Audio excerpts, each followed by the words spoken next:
मैं आपको अशोक चक्रधर की कविता सुनाने जा रहा हूँ, कटे हाथ। बगल में पोटली दबाए एक सिपाही थाने में घुसा, सहसा थानेदार को सामने पाकर सैल्यूट मारा। थानेदार ने पोटली की तरफ निहारा, सैल्यूट के झटके में पोटली भीज गई और उसमें से एक गाढ़ी सी कत्थई बूंद रिस गई। थानेदार ने बोला, अबे इस पोटली से क्या टपका रहा है? क्या कहीं से शरबत की बोतलें मार के ला रहा है? सिपाही बोला, हुजूर इसमें शरबत नहीं है। शरबत नहीं है तो घबराता क्यों है? हद है, शरबत नहीं हो तो क्या शहद है? सिपाही बोला, हुजूर इसमें शहद भी नहीं है, इसमें से तो कुछ और ही चीज़ बही है। कुछ और ही चीज़?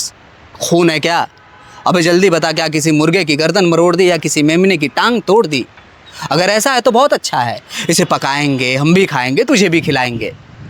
सिपाही बोला, हुजूर न पका सकता हूँ न खा सकता हूँ, मैं तो बस आपको दिखा सकता हूँ। इतना कहकर सिपाही ने वो पोटली मेज़ पर खोली और उसे देखते ही थानेदार की आत्मा डोली। उस पोटली से निकले किसी नौजवान के दो कटे हुए हाथ। थानेदार बोला, बता क्या है बात? अबे ये क्या कलेश है? सिपाही बोला, हुजूर रेलवे लाइन एक्सीडेंट का केस है। एक्सीडेंट का केस है तो यहाँ क्यों लाया? 20% बॉडी लाया और 80% छोड़ आया है। सिपाही बोला, माई बाप ये बंदा इसलिए तो शर्मिंदा है क्योंकि 80% बॉडी तो अभी जिंदा है। पूरी लाश होती तो यहाँ क्यों लाता, वहीं उसका पंचनामा ना बनाता। लेकिन हुजूर गज़ब बहुत बड़ा हो गया, वो तो हाथ कटवा के खड़ा हो गया। रेल गुजर गई तो मैं दौड़ा, वो तना था मानिंदे हथौड़ा। मुझे देखकर मुस्कुराने लगा, अपनी ठूठी बाहें हिला हिलाकर बताने लगा कि ले जा फालतू है, बेकार है, और बुला ले कहाँ पत्रकार है। मैं उन्हें बताऊंगा कि काट दिए किस लिए? इसलिए कि मैंने झेला है भूख और गरीबी का लंबा सिलसिला। 15 साल हो गए इन हाथों को कोई काम नहीं मिला, इसलिए मैंने सोचा कि फालतू हैं, बेकार हैं, इन्हें काट दूं।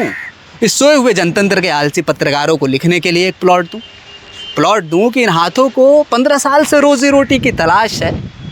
आदमी जिंदा है, ये उसकी तलाश की लाश है। आदमी जिंदा है, ये उसकी तलाश की लाश है। अरे इन्हें उठा ले, इन दो हाथों को उठा ले, कटवा के भी मैं तो जिंदा हूँ, तू क्या मर गया? हुजूर इतना सुनकर मैं तो डर गया, जिन्न है या भूत? अरे किसी तरह अपने आप को साधा, हाथों को झटके से उठाया, पोटली में बांधा और यहाँ चला आया। अब इनकी रिपोर्ट कैसे बनाऊँ? इन्हें जलाऊँ या दफनाऊँ? थानेदार बोला, मामला बड़ा सीरियस है, लेकिन जलाने या दफनाने में काहे की बहस है? अरे नादान, आदमी जिंदा है तो दौड़ के जाओ और पूछ क्या कि हिंदू है या मुसलमान। हिंदू है तो हाथों की चिता बना, मुसलमान है तो दफना। सिपाही बोला, माई बाप अब मुझे ना भेजे, अब इन हाथों को भी आप ही सहेजें। थानेदार भी चकरा गया, कटे हाथों को देखकर घबरा गया और बोला कि ऐसा कर, इन्हें मेडिकल कॉलेज ले जा, लड़के इन्हें देखकर नहीं डरेंगे, इनकी चीरफाड़ करके स्टडी करेंगे। अब पता नहीं इसके बाद क्या हुआ, लेकिन घटना ने मन को छुआ। एक पढ़े लिखे नौजवान ने अपने दो हाथों को खो दिया। सच कहता हूँ, टाइम्स ऑफ इंडिया में एक दक्षिण भारतीय युवक के बारे में ये खबर पढ़कर मैं रो दिया और सोचने लगा कि इसे पढ़कर तथाकथित बड़े बड़े लोग शर्म से क्यों नहीं गड़ गए। आज आपकी कृपा से एक अकेले पेट के लिए दो हाथ भी कम पड़ गए। वो उकता गया आपके झूठे वादों से, झूठी बातों से, वरना वो क्या नहीं कर सकता था इन दो हाथों से। वो इन हाथों से किसी मकान का नक्शा बना सकता था, हाथों में बंदूक थामकर देश को सुरक्षा दिला सकता था, वो कोई सड़क बढ़ा सकता था, क्रेन से सामान चढ़ा सकता था, और तो और ब्लैक बोर्ड पर ह से हाथ लिखकर बच्चों को पढ़ा सकता था। मैं सोचता हूँ कि इन्हीं हाथों से बचपन में तिमाही, छमाही, सालाना की परीक्षाएं दी होंगी, माँ से पास होने की दुआएं ली होंगी, इन्हीं हाथों में प्रथम श्रेणी में पास होने की खबर लाया होगा, इन्हीं हाथों से खुशी के लड्डू खाया होगा, इन्हीं हाथों में डिग्रियां सहेजी होंगी, इन्हीं हाथों से अर्जियां भेजी होंगी, और अगर काम पा जाता तो ये निपूता इन्हीं हाथों से माँ के पाँव भी छूता, इन्हीं हाथों से खुशी के मौके पर डफली बजाता, इन्हीं हाथों से किसी ख़ास रात को दुल्हन का घूंघट उठाता, इन्हीं हाथों से रोते हुए बेटी को झुंझुना बजाकर बहलाता, बेटे के गाल को सहलाता।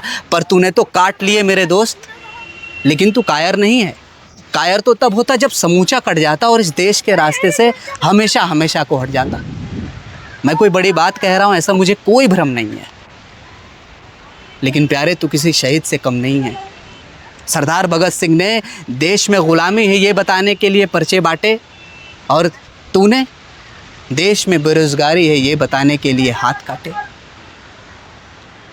मैं कोई बड़ी बात कह रहा हूँ ऐसा मुझे कोई भ्रम नहीं है, लेकिन प्यारे तू किसी शहीद से कम नहीं है, तू किसी शहीद से कम नहीं है, क्योंकि तेरी शहादत के पीछे लाखों बेरोज़गार नौजवानों की कतार है और उस पूरी कतार की यही पुकार है कि हमारे भूखे नंगे परिवारों को रोज़ी रोटी का इंतज़ाम दो, हमें काम दो, हमें काम दो, हमें काम दो। Thank you.